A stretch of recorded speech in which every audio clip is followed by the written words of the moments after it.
Bismillahirrahmanirrahim. Assalamualaikum warahmatullahi wabarakatuh. Apa kabar teman-teman? Hari ini kita akan belajar tentang menentukan sampel ya, sampel dan populasi.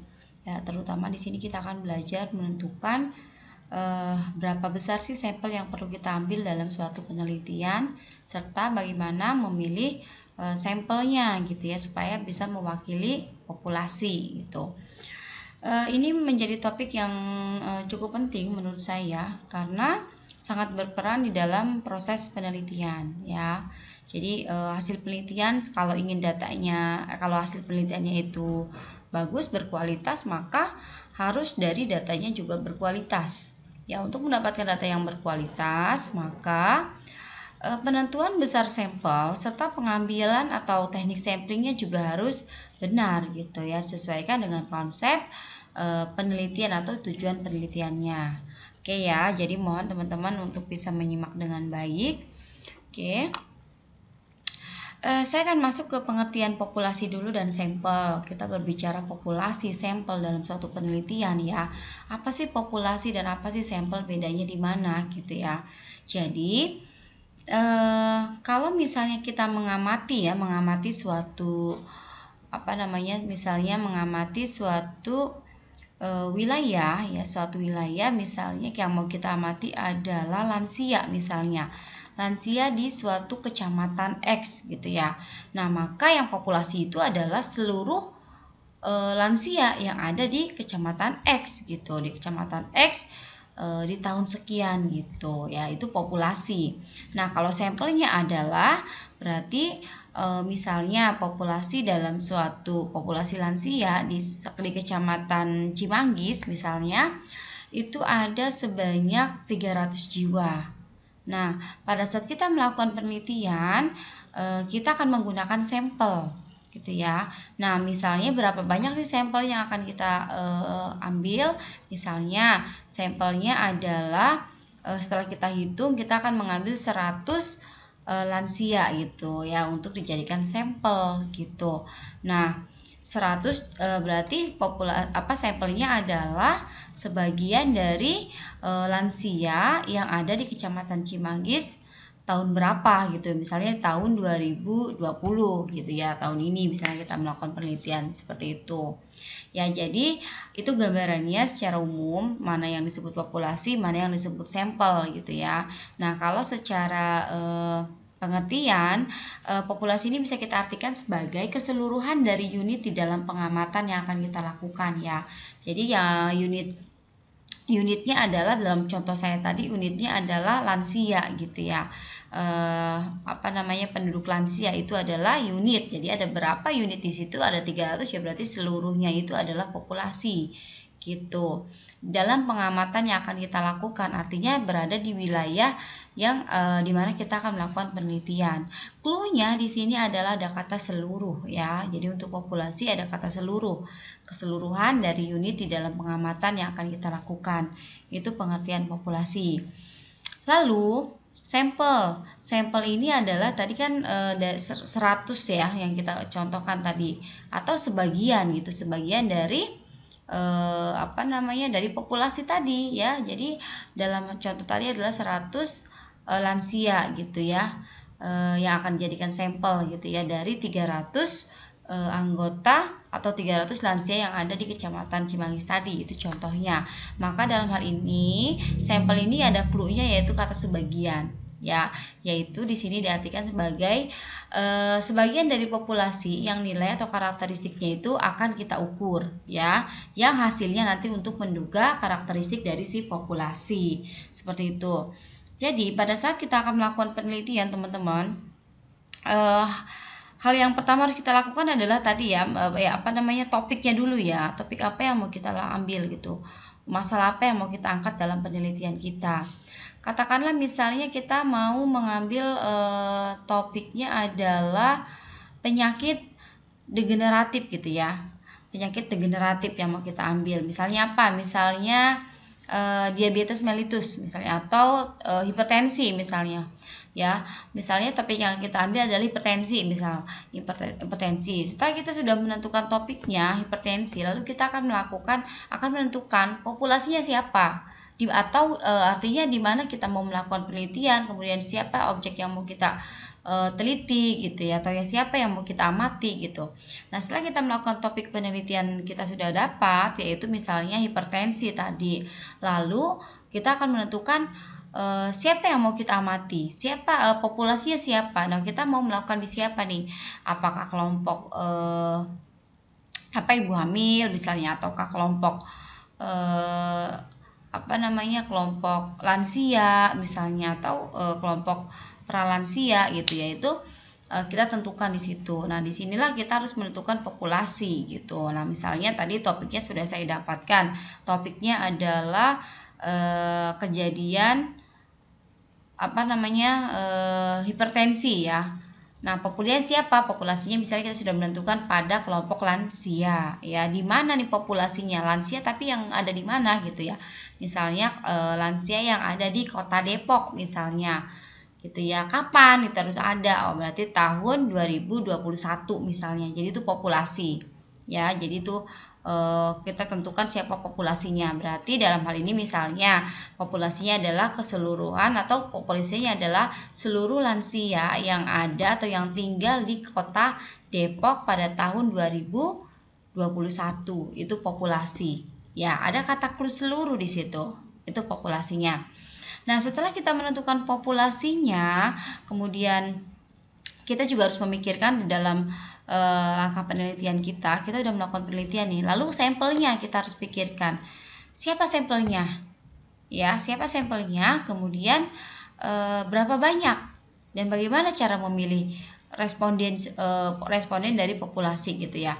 Nah, kalau dalam contoh yang tadi misalnya adalah tentang lansia tadi ya, hipertensi pada lansia gitu. Nah, maka sampelnya siapa? Sampelnya berarti sebagian lansia yang tinggal di Kota Depok pada tahun 2021 gitu. Ya, jadi ada kata clue-nya, ada kata sebagian ya. Karena apa? Sampelnya harus sama dengan populasi ya. Jadi kalau populasinya itu adalah seluruh lansia yang ada di Kota Depok, maka sampelnya adalah sebagian lansia yang ada di Kota Depok. Gitu. Ya, kalau populasinya di tahun 2021, maka di sampelnya juga di tahun 2021. Jadi sampel dan populasi itu harus sama, teman-teman. Ya, jangan sampai populasinya yang mau kita teliti adalah kelompok lansia yang tinggal di Kota Depok, tapi sampelnya saya mau ngambilnya di Kota Bogor saja misalnya, karena lebih dekat dengan rumah saya misalnya. Itu nggak boleh ya. Tidak boleh. Saya akan memberikan contohnya seperti ini ya, gambaran contohnya seperti ini. Saya punya 2 gelas ya, Yang satu gelasnya itu adalah isinya teh manis, yang satu laginya adalah isinya kopi gitu ya. Saya punya 2 gelas nih, kopi dan juga gelas yang berisi teh manis.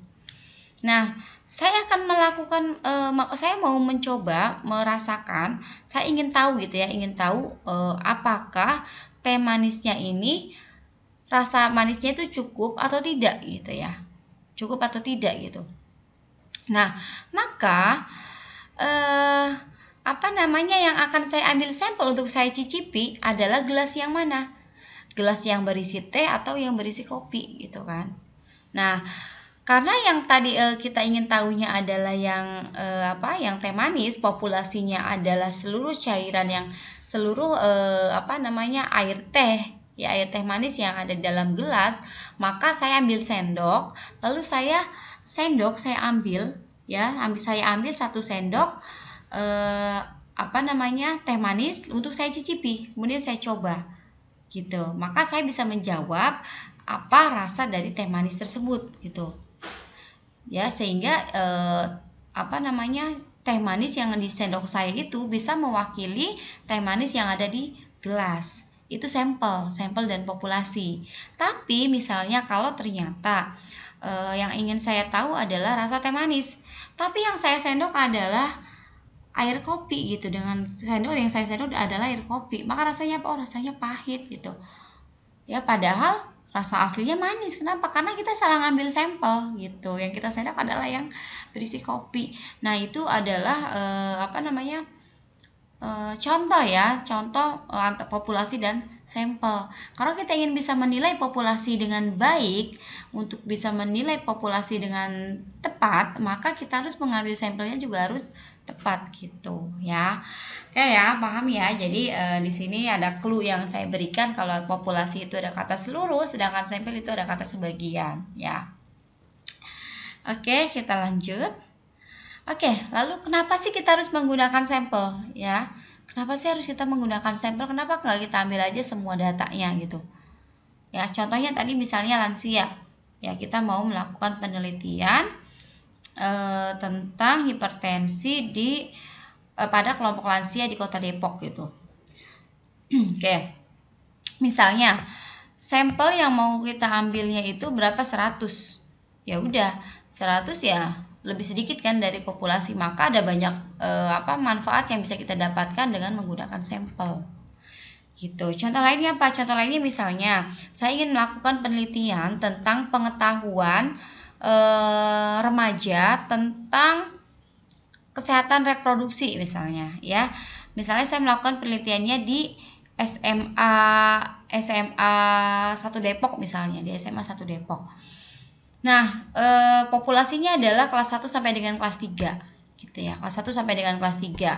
Dan ternyata jumlah siswa kelas 1 sampai dengan kelas 3 di SMA 1 Depok tersebut, katakanlah ada 500 siswa. Ya, ada 500 siswa. Coba bayangkan teman-teman mengambil data kepada 500 siswa tersebut.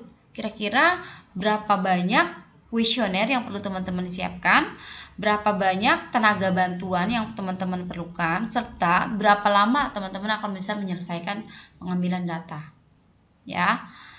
Lalu, kalau misalkan kita menggunakan sampel, ternyata jika menggunakan sampel setelah dihitung dengan rumus tertentu gitu ya, dengan rumus yang sudah disesuaikan dengan tujuan penelitian, ternyata sampel yang diperlukan itu hanya 100 ya. Setelah dihitung sampelnya 100 gitu yang diambil. Dari 500 itu cukup mengambil 100 saja gitu.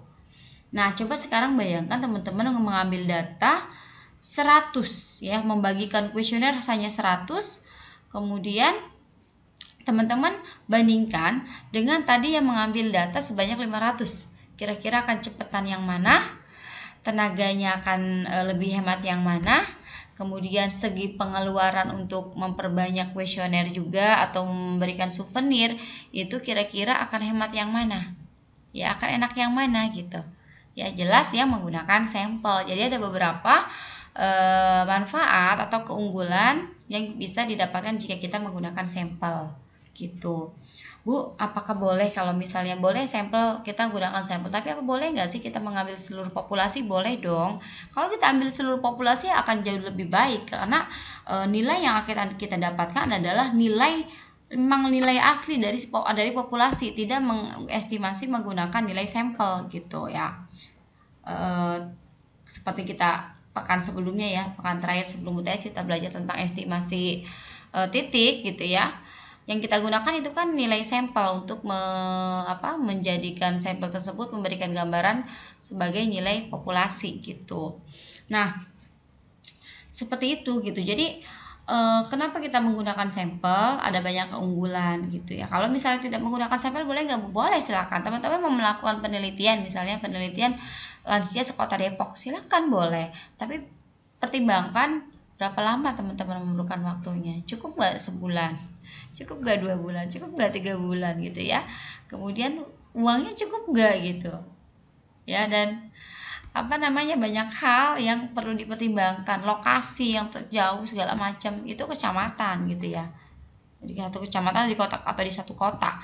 Kalau misalnya satu provinsi, satu Indonesia, satu negara gitu mau diteliti, kira-kira teman-teman bisa menyelesaikan berapa lama gitu ya.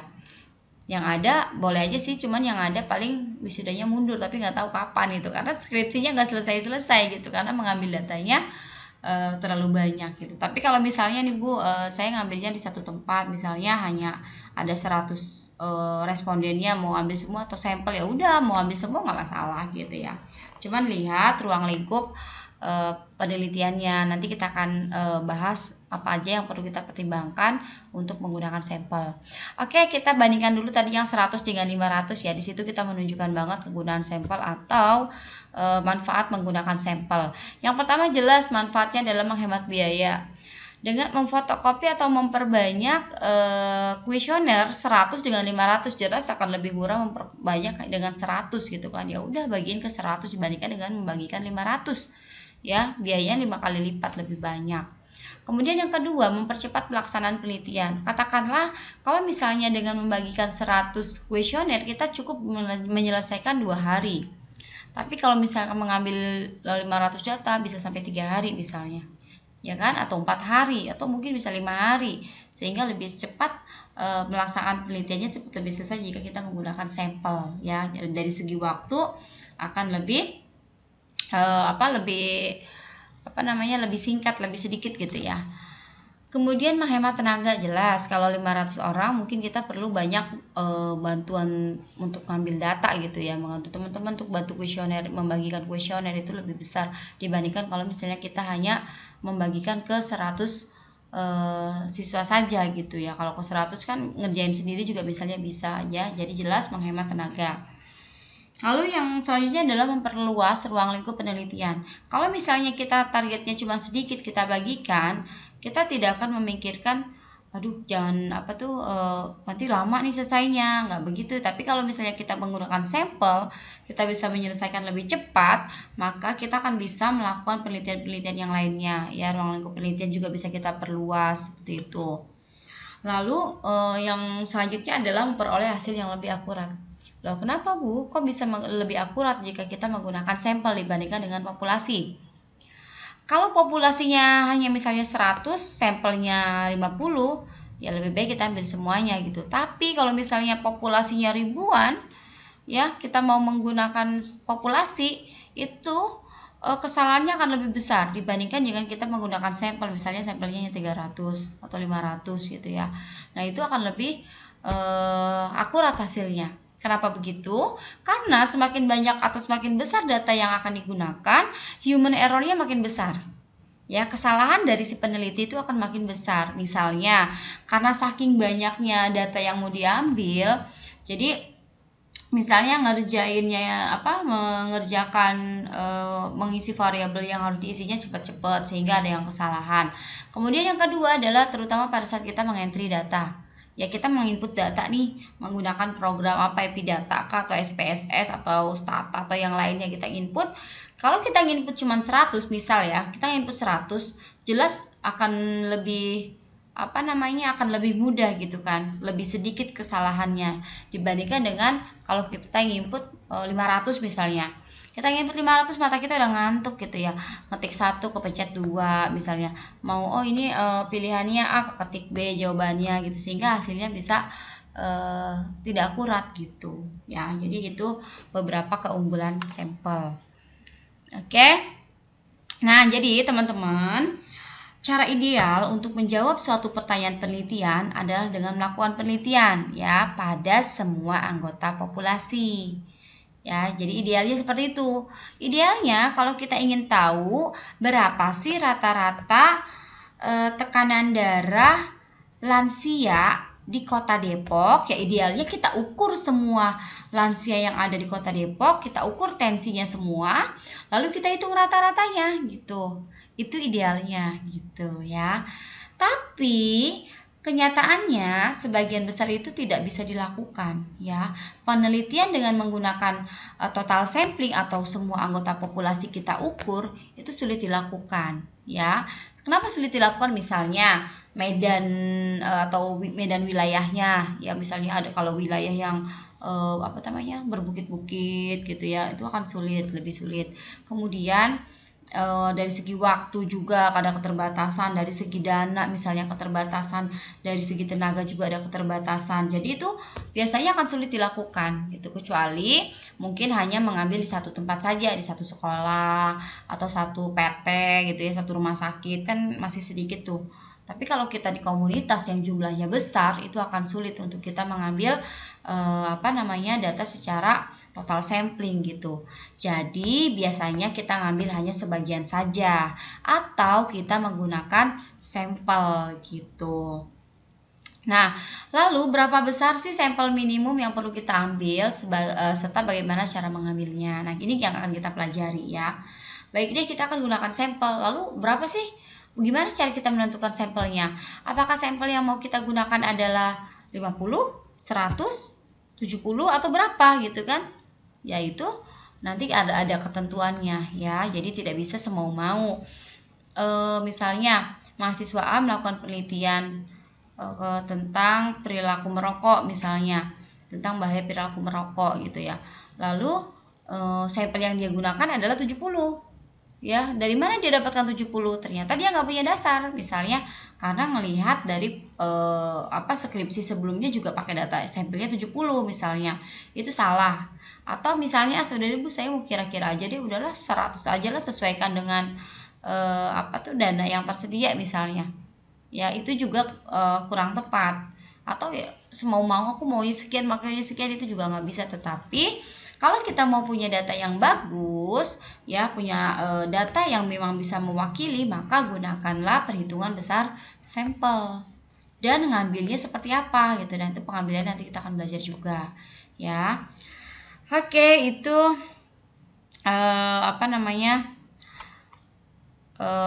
awalan ya untuk kita. Ini belum, awalnya banyak banget ya pendahuluannya, belum masuk ke perhitungan ya, rumus-rumusnya.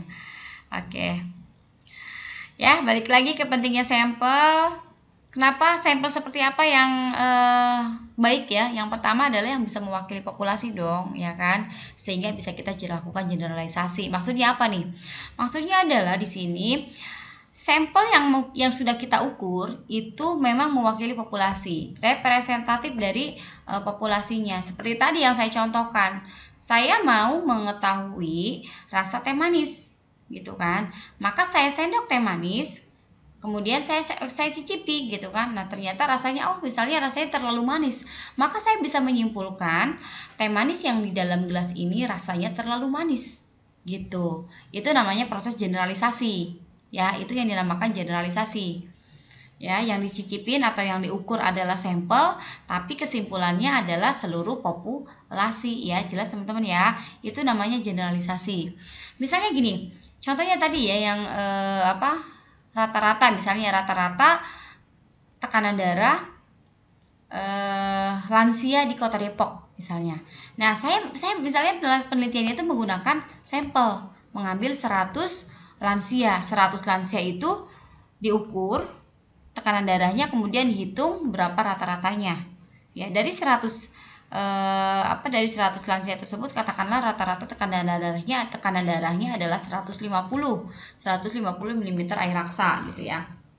Nah, maka kesimpulan yang bisa kita ambil ya, atau kita bisa melakukan generalisasi menjadi rata-rata tekanan darah lansia di Kota Depok adalah 150 mm air raksa. Jadi seperti itu kesimpulannya. Itu namanya proses generalisasi. Jadi bukan seperti ini ya, bukan rata-rata tekanan darah dari 100 lansia adalah 150 mm air raksa, itu salah. Ya, tapi namanya generalisasi adalah nilai sampel kita jadikan sebagai nilai populasi. Ya, jadi kesimpulannya nanti atau proses atau hasil generalisasinya adalah rata-rata tekanan darah lansia yang tinggal di Kota Depok adalah 150 mm air raksa. Ya, seperti itu. Meskipun yang diukur hanya 100, bukan seluruh lansia. Jelas ya? Seperti itu. Nah, makanya dalam hal ini penting sampel itu harus bisa memilihnya dengan benar supaya bisa terwakili gitu, bisa mewakili populasi atau bisa menjadi representatif dari si populasi gitu. Oke, kemudian yang kedua adalah bahwa sampel ini membantu penelitian menjadi lebih efisien, baik dari segi biaya, waktu, ya, sumber daya, tenaga, dan yang lainnya. Lalu penelitian menjadi etis untuk dilakukan, menjadi mungkin untuk dilakukan, ya, seperti itu.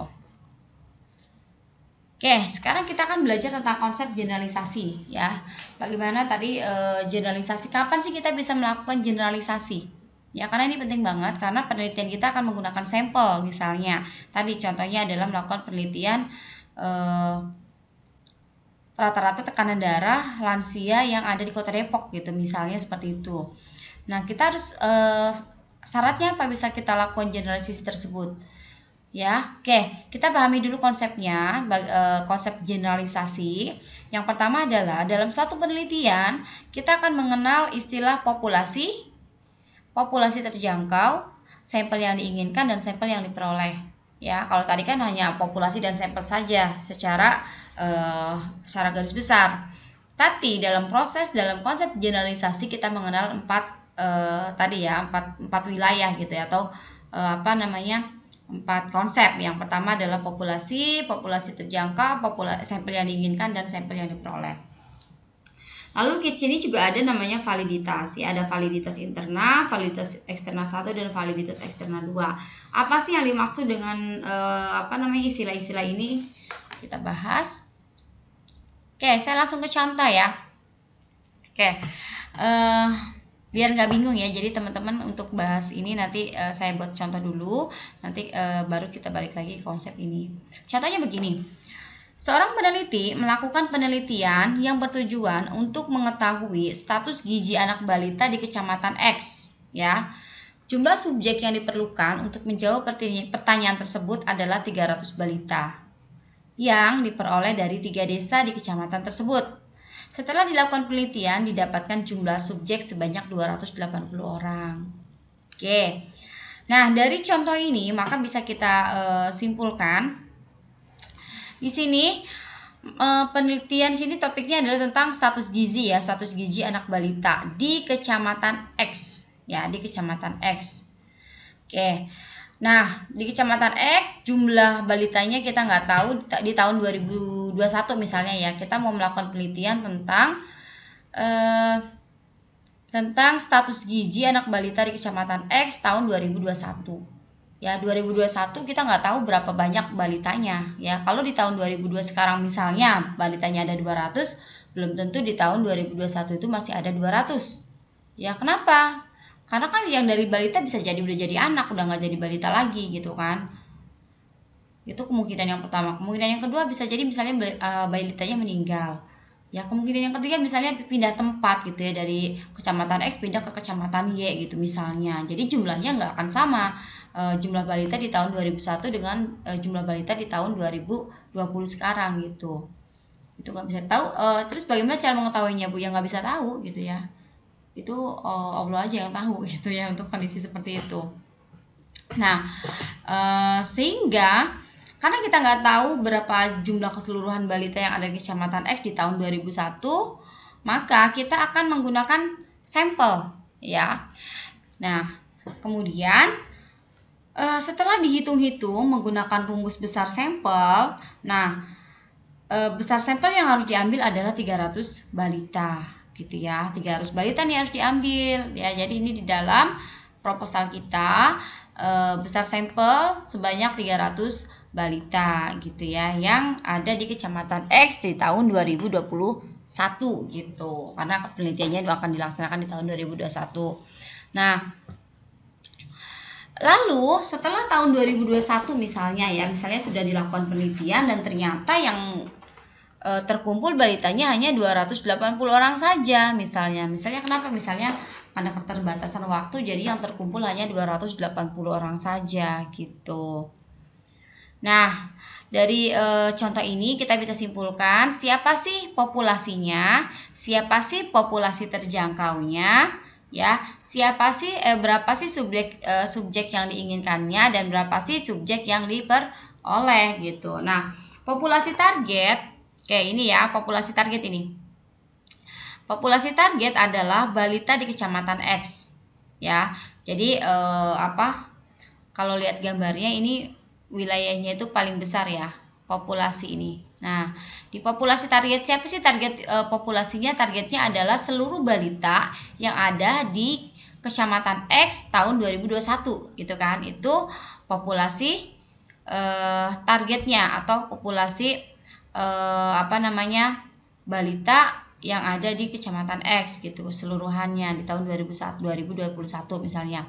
Lalu populasi terjangkaunya siapa? Populasi terjangkau adalah balita yang ada di 3 desa di Kecamatan X. Jadi populasi terjangkau ini adalah tempat kita mengambil sampel gitu. Itu populasi terjangkau, yaitu populasi terjangkau adalah balita di 3 desa di Kecamatan X. Jadi di Kecamatan X itu katakanlah ada 10 desa. Nah, yang diambil itu hanya 3 desa gitu. Nah, lalu subjek yang diinginkan berapa? Subjek yang diinginkan adalah 300. Ya, ini berdasarkan hasil perhitungan besar sampel ya. Tadi subjek yang diinginkannya adalah 300. Ternyata yang didapatkan ya, sampel yang diperolehnya adalah 280 balita. Ya, paham ya? Nah, dari 280 balita ini nanti berapa nih jumlah balita yang mengalami gizi buruk gitu misalnya, atau yang berapa sih yang gizinya baik gitu, berapa besar yang mengalami gizi buruknya misalnya. Nah, itu apakah bisa kita lakukan generalisasi atau tidak gitu ya, nanti ada syaratnya. Ini belum ya, apakah hasil dari katakanlah misalnya contohnya dari kasus contoh 1 ini, ternyata dari 280 balita ini dihitung ternyata ada 20% balita mengalami gizi buruk di Kecamatan X misalnya. Banyak banget ya. Misal ya, itu misal ada 20% balita yang mengalami gizi buruk di Kecamatan X gitu. Nah, apakah hasil tersebut bisa dilakukan generalisasi atau tidak gitu ya. Nah, nanti ada syarat-syaratnya. Yang penting teman-teman bisa menentukan dulu mana yang namanya target populasi target, mana yang namanya populasi terjangkau, mana yang namanya subjek yang diinginkan, dan mana subjek yang diteliti atau yang diperolehnya gitu. Oke. Lanjut contoh yang kedua ya. Contoh yang kedua di sini, seorang peneliti melakukan penelitian uji klinis yang bertujuan untuk membandingkan keberhasilan pengobatan standar dengan obat baru. Ya, jadi mengobati dengan obat yang di standar biasa digunakan dengan obat yang baru ya, untuk mengobati diare pada anak. Nah, banyaknya subjek yang diperlukan adalah 200 anak. Penelitian ini dilakukan di 2 rumah sakit rujukan nasional. Lalu setelah dilakukan penelitian, didapatkan 200 subjek anak dengan hasil obat baru lebih baik dari obat standar. Oke? Kita tentukan dulu siapakah populasinya, populasi targetnya. Populasi targetnya berarti seluruh anak yang menderita diare ya, seluruh anak yang menderita diare. Populasi terjangkaunya siapa? Populasi terjangkaunya adalah anak yang menderita diare di 2 rumah sakit rujukan ya, seperti itu. Lalu subjek yang diinginkannya berapa? 200. Ini subjek yang diinginkan 200, dan subjek yang ditelitinya juga ternyata didapatkan 200 juga gitu. Ya, oke, paham ya untuk menentukan populasi dan subjeknya. Oke.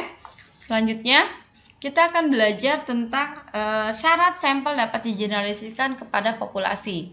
Ya, ini syarat generalisasi. Boleh nggak sih nilainya itu dijadikan sebagai nilai populasi gitu. Oke, syaratnya yang pertama adalah validitas interna ya. Validitas interna atau sampel yang diperoleh mewakili sampel yang diinginkan. Nah, dikatakan baik apabila sampel yang didapat sama dengan sampel yang diinginkan. 2. Validitas eksterna 1, yaitu sampel yang diperoleh mewakili populasi terjangkau. Lalu dikatakan baik jika besar sampel cukup dan cara pengambilan sampel dengan metode probabilistik atau acak gitu ya. Kemudian yang ketiga adalah validitas eksterna 2 ya, yaitu populasi terjangkau mewakili populasi target. Tidak ada metode statistik yang dapat menjawab ini sehingga mengikuti logika akademis saja. Nah, ini untuk validitas eksterna ya. Maksudnya seperti apa sih? Oke, mana tadi? Oke. Maksudnya apa sih validitas interna, validitas eksterna 1 dan 2? Oke. Sini jadi syarat yang harus terpenuhi adalah validitas internanya harus terpenuhi dan validitas eksterna satunya ini terpenuhi. Kalau validitas eksterna 2 ini sulit untuk menjawabnya tadi kan. Jadi ini boleh kita abaikan. Tapi yang validitas interna dan eksterna ini wajib benar. Jadi gini, kita lihat untuk kasus yang pertama. Kasus yang pertama adalah kasus yang pertama adalah targetnya balita di kecamatan X, ya. Populasinya apakah sama atau tidak gitu ya. Oke, kita akan mulai dari validitas interna dulu ya. Coba kita lihat validitas internanya itu terpenuhi atau tidak. Tadi validitas interna adalah akan terpenuhi jika sampel yang diperoleh ini sesuai dengan sampel yang diinginkan, ya. Mana tadi? Nah, ini ya. Sampel yang diperoleh mewakili sampel yang diinginkan. Artinya di sini jumlah dari sampel yang didapatkan itu tidak boleh kurang dari sampel yang diinginkan, ya. Sampel yang sudah didapatkan atau data yang diambil itu harus sesuai dengan data yang diinginkan, ya. Itu harus terpenuhi. Contohnya di contoh 1 di sini adalah subjek yang didapat 280, ya kan? Sampel yang diperolehnya 280. Sementara sampel yang diinginkan adalah 300. Sampel yang diinginkan 300. Berarti terpenuhi nggak nih validitas internanya? Tidak, ya. Karena apa? Karena tidak sesuai dengan sampel yang diinginkan, gitu. Jadi pastikan sampel yang diperoleh tidak boleh kurang dari sampel yang diinginkan, gitu. Kalau sampel besar sampelnya adalah 300, maka sampel yang diperoleh atau sampel yang harus didapatkan juga minimal 300. Boleh nggak 310? Boleh. 400 boleh. Yang penting tidak kurang dari 300. Kenapa? Supaya validitas internanya terpenuhi. Jelas ya? Oke. Nah, kalau kasus yang kedua terpenuhi ya. Nah, validitas internanya terpenuhi karena yang didapatkan 200, yang diinginkannya juga 200. Oke. Lalu di sini validitas eksterna 1 ya. Sampel yang diinginkan ini berasal dari populasi yang terjangkau, ya. Jadi sesuai sih ya kalau kita lihat di contoh 1 juga bahwa 300 balita ini diambil dari 3 desa yang ada di kecamatan X, gitu. Kalau misalnya 300 balitanya diambil dari 3 desa di kecamatan Y, nah itu baru tidak terpenuhi, ya. Tapi karena dia ngambil balitanya adalah di 3 kecamatan X, dimana artinya di kecamatan ini kita melakukan penelitian, berarti itu sudah mewakili, ya. Berarti validitas eksterna satunya terpenuhi. Begitupun dengan contoh yang kedua ini, ya. Validitas eksterna satunya terpenuhi. Kenapa? Karena 200 anaknya ini benar-benar diambil dari 2 rumah sakit yang rujukan ini, gitu. Nah, sementara tadi yang validitas eksterna 2 ini boleh kita abaikan karena ini tidak bisa kita ukur, kita sulit menentukannya, sehingga bisa kita gunakan menggunakan logika akademik saja, ya. Jadi intinya gini, kalau misalnya nih kita mau melakukan penelitiannya itu di kecamatan X, maka sampelnya kita boleh mengambil di desa mana saja, yang penting desa tersebut berada di wilayah kecamatan X, gitu. Ya, biasanya sih diacak juga, misalnya ada 10 desa kita acak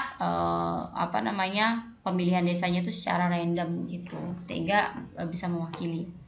Oke ya teman-teman, ya jelas ya, itu syarat untuk dilakukan generalisasi. Jadi yang contoh 1 ini bisa kita simpulkan bahwa contoh yang nomor 1 ini tidak bisa kita generalisasi. Jadi tidak boleh kita simpulkan misalnya di sini tadi 20% ya, 20% balita di kecamatan X mengalami gizi buruk, itu tidak boleh. Kenapa? Karena syarat validitas internalnya tidak terpenuhi, ya, gitu. Jadi kesimpulannya ya udah sampel aja yang digunakan karena nilai-nilai sampel. Tapi yang nomor 2 ini bisa kita generalisasikan karena semua ketentuannya sudah terpenuhi, ya. Jadi kesimpulannya adalah hasilnya misalnya dari 200 anak ini misalnya 190 anak atau persen ya, pakai persen, misalnya 90% anak yang mengalami diare mengalami sembuh setelah diberikan obat baru gitu ya, seperti itu. Oke, jelas ya. Nah, sekarang bagaimana supaya besar sampelnya itu benar? Ya, kita ngitung besar sampelnya itu nggak salah-salah ya. Jadi dalam suatu penelitian penting banget sampel itu ya, karena terkait data gitu. Sehingga kita harus bisa menentukan rumus besar sampelnya yang mana nih yang mau kita gunakan ya. Lalu bagaimana ngitungnya? Gitu. Jadi supaya besar sampel kitanya benar ya, kita harus paham dua hal. Yang pertama adalah paham tentang rumus besar sampel supaya kita nggak salah pilih, karena rumus besar sampelnya itu banyak kan. Kita belajar statistik itu belajar konsep kan, konsep ini gitu, sesuaikan dengan tujuan penelitian ya. Tujuan penelitiannya A maka rumusnya A, tujuan penelitiannya B maka rumusnya B gitu, dan seterusnya. Nah, jadi kita harus paham betul jenis-jenis rumus besar sampel supaya kita nggak salah pilih. Kemudian yang kedua, menggunakan perhitungan besar sampelnya juga harus benar. Jangan sampai rumusnya udah benar, milihnya ngitungnya salah gitu ya. Seperti itu ya. Oke. Nah, kalau teman-teman sudah paham ya, nanti saya minta teman-teman isi nih. Saya buat evaluasi di sini. Mengapa kita perlu memikirkan besar sampel dan cara pengambilannya ketika melakukan penelitian? Bisa menjawab. Bagaimanakah konsep generalisasi penelitian? Lalu apakah peranan besar sampel dan cara pengambilan sampel dalam generalisasi hasil penelitian? Yang keempat, sebutkan syarat suatu penelitian dapat digeneralisasikan berdasarkan aspek sampelnya. Ya, silakan kerjakan buat bahan latihan ya. Saya ingin tahu apakah teman-teman benar-benar paham dengan konsep ini, konsep generalisasi. Silakan dijawab pertanyaan yang ini, dan kemudian teman-teman bisa dikirimkan ke saya ya, kirimkan ke WhatsApp, foto aja boleh, di foto, kalau nggak di email aja boleh, di email. Oke, lanjut ya. Nah, selanjutnya kita akan menentukan rumus besar sampel. Ya, rumus besar sampel kita tentukan berdasarkan pertanyaan penelitian atau tujuan penelitiannya gitu ya. Karena pertanyaan dan tujuan itu biasanya hampir sama gitu ya. Jadi kalau tujuannya ingin mengetahui berapa sih untuk mengetahui tujuan penelitian ya, untuk mengetahui rata-rata tekanan darah lansia gitu di kota X misalnya. Maka ya udah beriringan dengan pertanyaannya, maka jadi berapakah rata-rata tekanan darah lansia gitu ya. Jadi menentukan besar sampel itu bisa lihat dari pertanyaan ataupun dari tujuan gitu, karena tujuan itu muncul berdasarkan pertanyaan gitu ya. Pertanyaannya apa maka tujuannya apa gitu, seperti itu. Atau beriringan lah gitu ya, sama. Oke, jadi untuk menentukan pertanyaan penelitian juga kita lihat nih. Pertanyaan penelitian itu tidak semua penelitian itu pertanyaannya sama ya. Kita lihat dulu nih, pertanyaan penelitian itu disesuaikan atau diidentifikasi berdasarkan satu, desainnya, apakah desain khusus atau non desain khusus. Yang kedua, apakah penelitiannya itu deskriptif atau analitik. Lalu data yang digunakannya apakah kategorik ataukah numerik gitu kan. Serta apakah datanya itu berpasangan atau tidak berpasangan gitu. Pusing ya, banyak ya. Gak apa-apa, ikutin aja dulu, nanti lama-lama teman-teman bisa. Oke ya, sambil jalan saya jelasin. Oke, langkah-langkah menentukan jenis pertanyaan penelitian ya. Jadi untuk menentukan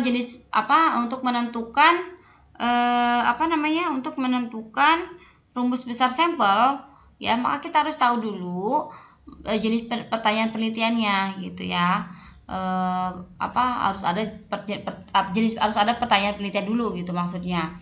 Nah, untuk membuat kita lihat dulu atau kita nilai dulu pertanyaan penelitiannya ya. Coba teman-teman kita coba berpikir sistematis. Tadi kita sudah menentukan topik penelitian. Setelah kita tentukan topik penelitian, populasinya kita tentukan siapa, baru kemudian ke sampel ya kan? Nah, untuk menentukan rumus sampel ini, maka kita harus tahu dulu pertanyaan penelitiannya itu seperti apa gitu ya. Jadi, lihat pertanyaan penelitiannya seperti apa atau tujuan penelitiannya itu seperti apa gitu. Baru kita bisa menentukan rumus besar sampel. Nah, cara-caranya atau langkah-langkahnya begini. Yang pertama, tentukan dulu apakah penelitian tersebut termasuk desainnya khusus atau non desain khusus. Apa sih desain khusus dan apa sih desain non khusus? Nanti kita bahas. Yang kedua, bila bukan desain khusus, tentukan apakah deskriptif atau analitik, gitu ya. Lalu, bila deskriptif, tentukan apakah variabelnya kategorik atau numerik. Nah, lalu kalau misalnya analitik, tentukan hubungannya. Apakah hubungan antara data yang jenisnya kategorik dengan kategorik, ataukah kategorik dengan numerik, ataukah numerik dengan numerik, gitu. Lalu, bila hubungannya kategorik dengan kategorik atau numerik dengan numerik, nah tentukan apakah datanya itu berpasangan atau tidak, gitu. Oke, kita lanjut dulu. Nah, tadi ya, apa sih yang desain khusus dan non desain khusus? Yang pertama, desain khusus ini contoh penelitian yang desain khusus ya. Penelitian diagnostik, prognostik, multivariat regresi linier, regresi logistik, survival, uji kesesuaian, uji validitas. Ini contoh-contoh desain khusus. Nah, yang akan kita bahas di sini adalah yang non desain khusus ya. Oke, tujuan non desain khusus nanti kita lihat nih. Berdasarkan tujuan penelitiannya, apakah ini untuk deskriptif atau mendeskripsikan atau tujuannya untuk hanya memberikan gambaran ya, ataukah tujuannya itu analitik. Bedanya di mana? Kalau deskriptif itu hanya untuk menggambarkan proporsi atau rata suatu variabel saja, hanya menggambarkan proporsi atau rata aja gitu, tanpa melihat hubungan antara dua variabel ya. Biasanya sih ini satu variabel ya kalau yang di deskriptif ini. Nah, kalau yang di tujuan analitik ini tidak hanya melihat berdasarkan proporsi atau rata saja, tetapi kita akan melihat hubungan antar variabelnya, ada hubungan atau tidak, ada perbedaan atau tidak gitu, ada pengaruh atau tidak, seperti itu. Oke, lalu kategorik dengan numerik. Nah, kalau yang variabelnya kategorik, maka ini hasil pengukurannya itu dikelompokkan berdasarkan klasifikasi tertentu. Jadi ingat ya, variabel kategorik itu kembali lagi ke jenis data ya kan. Data itu kategorik dan numerik. Kalau yang kategorik kan cirinya tuh kata-kata gitu, berupa kata-kata SD, SMP, SMA misalnya gitu. Hipertensi dan tidak hipertensi, misalnya itu yang kategorik. Ya, berupa kata-kata. Nah, kalau yang numerik ini kan tadi ya hasil perhitungan atau pengukuran ya, datanya berupa angka atau nilai asli. Misalnya tadi tekanan darah dalam satuan milimeter air raksa gitu, tidak dikelompokkan menjadi hipertensi dan tidak hipertensi gitu. Masih asli nilai berupa angka hasil pengukuran itu variabel numerik atau datanya data numerik. Oke, lalu kalau misalnya data yang kategori dengan kategori atau numerik dengan numerik, kita lihat apakah berpasangan atau tidak berpasangan. Nah, teman-teman, kalau misalnya berpasangan itu seperti apa? Berpasangan itu artinya responden atau si sampel itu diukur berulang, ya, diukur berulang. Kalau tidak berpasangan itu tidak berulang diukur hanya sekali saja. Tapi kalau yang berpasangan itu diukur bisa lebih dari satu kali, ya bisa 2 kali, 3 kali, 4 kali, gitu, sesuai dengan tujuan penelitian. Ya, jadi yang berpasangan itu di sini cirinya atau clue-nya adalah ada pengukuran berulang yang dilakukan kepada responden atau kepada sampel. Sedangkan data tidak berpasangan ini diukur hanya satu kali saja, gitu. Nah, untuk data yang berpasangan ya, data yang berpasangan ini contohnya apa? Contohnya adalah contohnya adalah rata-rata tekanan darah lansia setelah diberikan obat menurun hipertensi misalnya. Contohnya seperti itu. Jadi sebelum minum obat diukur tensinya, selalu minum obat, setelah diminum obat diukur lagi tekanan darahnya gitu. Jadi 2 kali diukurnya misalnya. Seperti itu. Itu ada pengukuran berulang, berarti datanya adalah data berpasangan. Oke, seperti itu.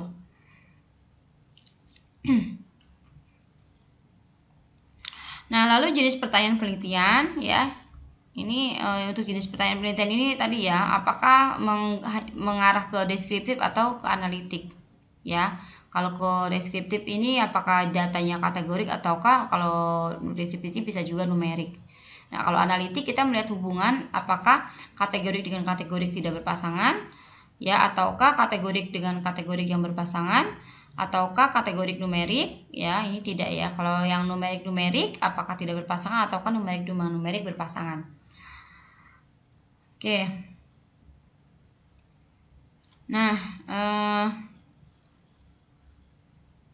saya akan ke bagan deh ya, akan ke bagan supaya teman-teman nggak bingung ya. Jadi maksudnya lebih jelas. Tadi kan saya sudah menjelaskan menggunakan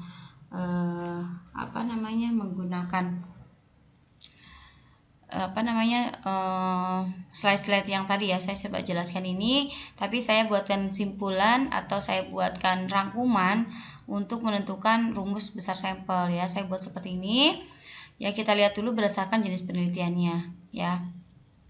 Ini salah ya, ini ada non desain khusus juga salah nih. Nah, ini yang sebelah sini, yang sebelah kanan ini adalah desain khusus maksudnya ya.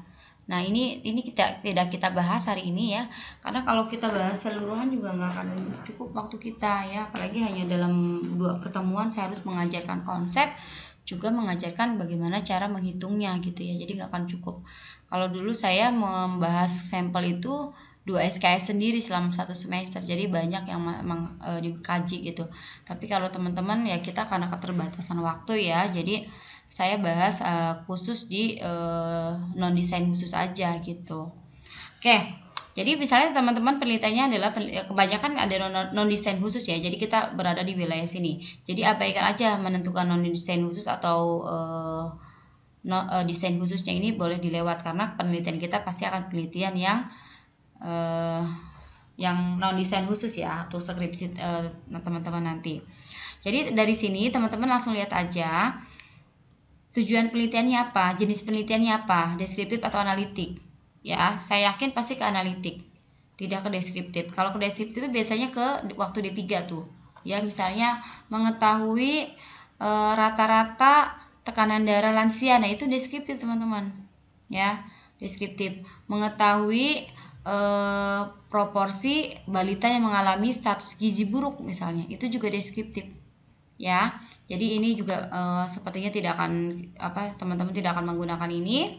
Jadi kemungkinan di analitis ya, karena teman-teman levelnya udah S1 itu udah analitik biasanya yang dipakai ya. Nah, kalau teman-teman sudah pasti berada di sini, maka teman-teman langsung aja lihat ke bawah ya. Analisis itu kan artinya gini, akan melihat hubungan ya, hubungan antara 2 variabel ya. Bisa juga lebih sih ya, bisa di dalam analitis ini kita akan lebih mengkhususkan melihat hubungan antar 2 variabel ya, variabel A dan variabel B. Kita akan lihat apakah ada hubungan atau tidak gitu. Nah, kita tentukan dulu variabel, misalnya kita akan melihat hubungan antara variabel A dengan variabel B. Nah, kita lihat variabel A-nya itu jenisnya apa, jenis datanya kategorik atau numerik. Misalnya variabel A-nya adalah jenisnya kategorik dan variabel B-nya juga kategorik gitu. Itu kondisi yang pertama. Kondisi yang kedua bisa jadi variabel A-nya kategorik, variabel B-nya adalah numerik. Nah, kondisi yang ketiga bisa juga numerik dengan numerik. Artinya begini teman-teman, dalam penelitian ini teman-teman akan melakukan menghubungkan 2 variabel ya, mau melihat hubungan antara 2 variabel ya. Karena 2 variabel tadi, maka kemungkinannya itu ada 3. Bisa jadi dua-duanya kategorik numerik, atau dua-duanya numerik gitu ya. Nah, kalau misalnya teman-teman ternyata kategorik dengan kategorik, contohnya apa? Contohnya adalah hubungan pengetahuan dengan perilaku merokok misalnya ya. Pengetahuannya baik atau kurang gitu kan, baik atau kurang baik gitu, itu kategori kan. Nah, lalu perilaku merokoknya adalah merokok dan tidak merokok, itu juga kategori, maka kategori dengan kategori. Lalu kita lihat berpasangan atau tidak berpasangan. Kita lihat untuk mendapatkan data tersebut kita melakukan pengukuran berulang atau tidak gitu. Oh, ternyata tidak melakukan pengukuran berulang karena responden hanya 1 kali aja diberikan pertanyaan tersebut gitu ya, maka jenisnya adalah tidak berpasangan. Tuh, lalu contoh yang berpasangan apa? Contoh yang berpasangan adalah misalnya pengaruh penyuluhan terhadap peningkatan minat gitu, peningkatan minat cuci tangan misalnya gitu ya. Jadi responden sebelum diberikan penyuluhan ditanya dulu minat atau tidak untuk cuci tangan misalnya gitu ya. Setelah itu diberikan penyuluhan tentang cuci tangan, setelah itu ditanya lagi tentang minatnya tersebut gitu kan. Ya kan minat itu kan kategori kan. Minat, pengukuran minat yang pertama kategori, pengukuran minat yang kedua juga kategori. Nah, itu berpasangan gitu karena diukur 2 kali gitu. Nah, kondisi yang kedua ini kategorik dan numerik. Contohnya seperti apa? Contohnya kita mau melihat misalnya hubungan antara sosial ekonomi dengan berat badan bayi baru lahir misalnya, ya kan? Status ekonomi misalnya sosial ekonomi tinggi, sedang, rendah gitu kan. Itu kategori kan. Lalu yang numeriknya adalah rata-rata tadi berat badan bayi saat lahir. Itu numerik kategori. Lalu kalau numerik ya, numerik contohnya apa? Contoh untuk yang berpasangan. Yang berpasangan itu misalnya tadi rata-rata tekanan darah ya, misalnya pengaruh pemberian obat penurun tekanan darah atau pengaruh obat hipertensi terhadap penurunan tekanan darah misalnya, ya kan? Jadi sebelum diberikan obat hipertensi, pasiennya atau respondennya itu diukur tekanan darahnya, setelah itu diberikan obat hipertensi, obat antihipertensi, lalu setelah itu diukur lagi gitu. Jadi sama-sama numerik karena kan rata-rata gitu ya, karena sama-sama dalam satuan milimeter air raksa gitu. Contoh lainnya apa? Contoh lainnya adalah misalnya efektivitas program diet gitu kan, atau pengaruh diet gitu terhadap penurunan berat badan. Jadi sebelum diet ditimbang dulu, setelah diet misalnya berapa lama dietnya, seminggu misalnya, setelah itu ditimbang lagi.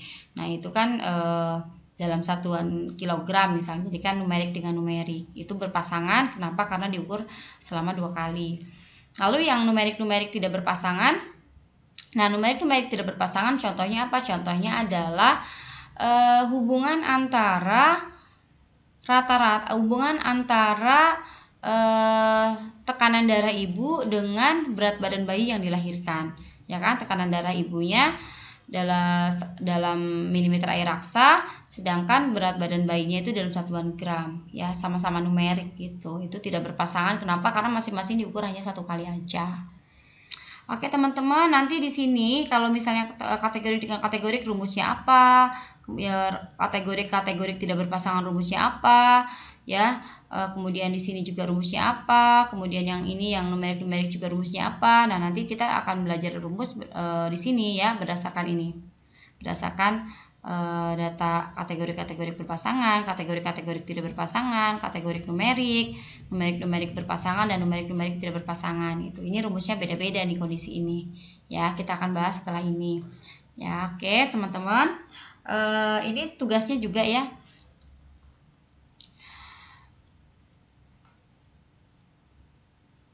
Ini apa nih? Saya berikan tugas berapa rata tekanan dari sistolik lansir di kecamatan X. Oh ya, ini berdasarkan pertanyaan ini ya, berdasarkan pertanyaan yang di sini, teman-teman tolong tentukan ini jenisnya apa. Saya berikan contoh nomor 1 ya. Berapakah rata tekanan darah sistolik lansia di kecamatan X? Berarti ini adalah penelitian deskriptif ya, tujuannya adalah deskriptif. Nah, ini ya tujuannya yang deskriptif, dan di sini adalah rata, berarti deskriptif numerik gitu ya. Jadi nanti teman-teman jawaban di nomor 1 ini adalah deskriptif numerik ya. Kenapa deskriptif? Karena tadi ini hanya menggambarkan saja, tidak melihat pengaruh, tidak melihat hubungan. Jadi deskriptif. Dari mana numeriknya? Ini tekanan darah sistolik kan dalam satuan milimeter air raksa gitu ya. Nah, teman-teman tentukan yang poin kedua itu apa, yang ketiga apa, keempat dan kelima apa ya, sama tugas yang tadi. Oke, saya cukupkan dulu sampai sini teman-teman. Ya, saya akan lanjut ke sesi selanjutnya ya untuk melakukan perhitungan besar sampel. Tapi kayaknya videonya terlalu panjang, jadi saya akan cut di sini ya. Saya akan cut di sampai sini ya. Saya cut sampai sini, sampai dengan bagian ini. Nanti kita lanjut ke rumusnya ke video selanjutnya. Oke, saya cukupkan sampai sini. Terima kasih. Assalamualaikum warahmatullahi wabarakatuh.